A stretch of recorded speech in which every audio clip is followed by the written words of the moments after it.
बिहार के एक छोटे से गांव रामपुर में एक बुजुर्ग किसान हरिदास रहते थे। गांव के बीचों बीच एक बड़ा नीम का पेड़ था, जिसकी छांव में बच्चे खेलते, बुजुर्ग बैठते और राहगीर सुस्ताते थे। हरिदास जी रोज उस पेड़ के नीचे बैठकर गांव के बच्चों को कहानियां सुनाया करते थे। एक साल गांव में भयंकर सूखा पड़ा। खेत सूख गए, तालाब खाली हो गए, लोग मायूस हो गए। तब हरिदास जी ने नीम के नीचे बैठकर सबको समझाया कि अगर हम सब मिलकर मेहनत करें तो गांव को फिर से हरा भरा बना सकते हैं। उन्होंने सभी से कहा कि हर घर एक पौधा लगाए और गांव का पुराना कुआं फिर से खुदवाया जाए। गांव वालों ने मिलकर मेहनत की। धीरे धीरे हरियाली लौट आई, खेतों में फसलें लहराने लगी। नीम के पेड़ के नीचे फिर से हंसी ठिठोली होने लगी। आज भी रामपुर के लोग कहते हैं, जहां एकता है वहां हरियाली है। Neighbourhood. It was a cosy 2-story house with a white पी, एक टिकट की बाड़ और एक अच्छी तरह से बनाए रखा बगीचा। फिर भी जैसे ही वह एक दोपहर धूल भरे अटारी में घूमती रही, उसकी नजर कुछ असामान्य पर पड़ी।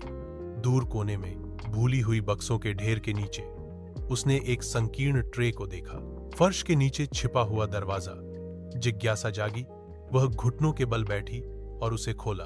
नीचे स्थित छोटा सीढ़ीदार मार्ग एक धुंधले बासी सुरंग की ओर जाता था। दीवारें पत्थर से बनी थी और एक धुंधला ठंडी हवा अंदर से फुसफुसाती हुई लग रही थी। दिल की धड़कन तेज। सामंथा सावधानी से उतरी, उसकी टॉर्च अंधेरे को चीरती हुई। सुरंग उसकी उम्मीद से कहीं अधिक लंबी खिंची हुई थी, मुड़ती हुई। पृथ्वी के नीचे मुड़ना। वह इस भावना को दूर नहीं कर सकी कि वह अतिक्रमण कर रही थी, कि कुछ उसकी प्रतीक्षा कर रहा था।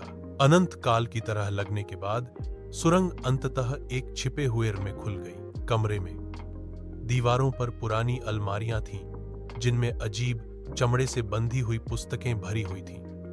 कमरे के केंद्र में एक पुरानी मेज धूलदार कागजात और पत्रिकाओं से घिरी हुई थी। जैसे ही सामंथा ने थ्रू को छाना, दस्तावेजों के माध्यम से उसके हाथ कांप रहे थे। अभिलेखों में वर्जित अनुष्ठानों और गुप्त समाजों की बात की गई थी। उसके परिवार का नाम बार बार उल्लेख किया गया था। जितना अधिक उसने पढ़ा, उतना ही उसे एहसास हुआ कि उसके परिवार का इतिहास अंधेरे रहस्यों से जुड़ा हुआ था। ऐसे रहस्य जिन्हें दफन रहना था। उसने कुछ ऐसा उजागर किया था जिसे किसी को नहीं जानना चाहिए था, कुछ ऐसा जो पीढ़ियों से छिपा हुआ था।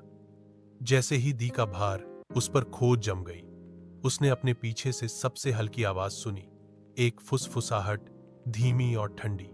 वह अकेली नहीं थी।